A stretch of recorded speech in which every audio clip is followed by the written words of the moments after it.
Advance est une société spécialisée dans l'intelligence de marché et l'analyse prospective dans les domaines du numérique. La société s'inscrit dans les dimensions 1 et 2 des pratiques d'innovation du numérique telles que définies par Capdigital et qui sont plus particulièrement relatives au sujet de stratégie et d'enjeux du numérique, en les croisant avec les sujets liés à la responsabilité sociétale et environnementale. Alors, les activités d'Advance portent plus particulièrement aujourd'hui sur 4 sujets. L'analyse des acteurs de l'écosystème du cloud et de la donnée et de leurs marchés respectifs, qu'il s'agisse aussi bien d'opérateurs de centres de données, d'opérateurs de cloud public, d'entreprises de services du numérique ou d'éditeurs de logiciels. L'analyse de leurs approches, donc des approches de ces acteurs-là, de leurs actions et de leurs investissements en matière de responsabilité sociétale et environnementale, et l'accompagnement stratégique opérationnel.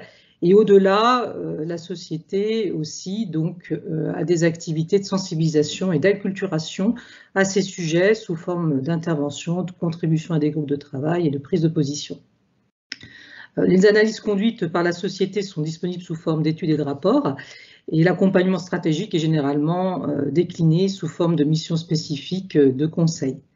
Alors, pour soutenir l'ensemble de ces activités, Advance développe actuellement une plateforme de données dont l'objectif est d'accéder sous forme d'abonnement à de la veille justement liée à ces sujets et croisant les sujets du cloud et des enjeux de RSE, au suivi des réglementations qui sont associées et surtout donc bien entendu à des données relatives aux indicateurs ESG génériques dans un premier temps, mais très spécifiques au monde du cloud et des différents acteurs de cet écosystème-là, et notamment de ceux de prestataires dans un premier temps qui seront analysés, avec un focus qui va porter sur la partie environnementale qui est la plus demandée aujourd'hui et pour lequel il y a beaucoup d'enjeux en fait qui sont émis.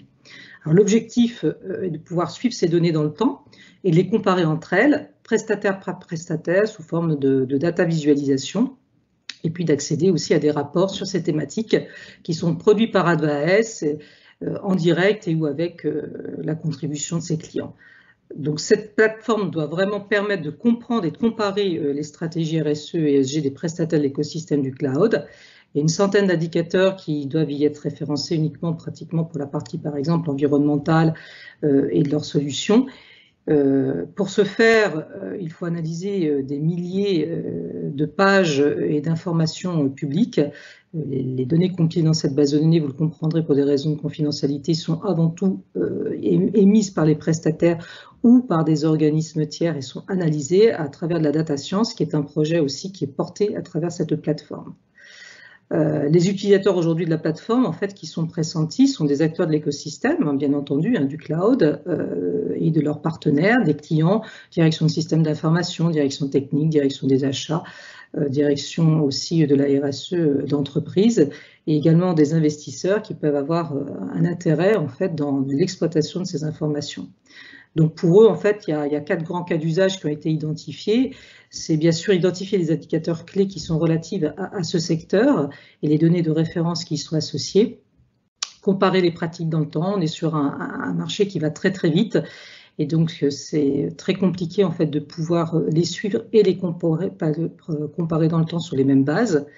Apprécier les points différenciants entre les différents acteurs de l'écosystème, leurs partenaires aussi. Bien sûr, c'est gagner du temps pour trouver les bons arguments, pour faciliter les décisions, puisqu'associé à ça, il y a une veille en fait en continu qui était effectuée. Alors le projet a été labellisé par Capdigital et j'en remercie. Capdigital nous a été précieux dans je dirais l'expression en fait des besoins, la manière de présenter aussi les arguments autour de la plateforme. La plateforme, son ouverture est prévue dans sa première version. Bien sûr, elle va évoluer pour fin 2022, début 2023.